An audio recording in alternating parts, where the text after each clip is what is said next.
आज पहली बार हम अकेले बैठे हैं। बस चाहता हूँ वक्त रुक जाए। तुम्हारे साथ हर लम्हा खूबसूरत लगता है। अगर घर वालों को पता चल गया ना तो तूफान आ जाएगा। मैं हूं ना, सब संभाल लूंगा।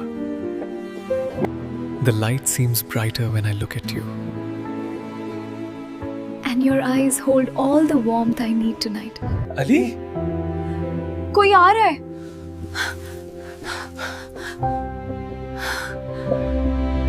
घर वालों का अचानक दाखिल होना। दरवाज़ा ज़ोर से खुलता है। अली के वालिद, वालदा और बड़ा भाई अंदर आते हैं। सब गुस्से। ये तरीका है घर में छुपकर मिलना? अबू, हम एक दूसरे से मोहब्बत करते हैं। मोहब्बत या बदतमीजी? बेटा, ये गलत तरीका है।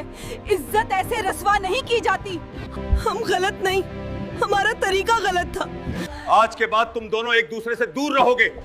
हमारी इज्जत पहले है, तुम्हारी मोहब्बत बाद में।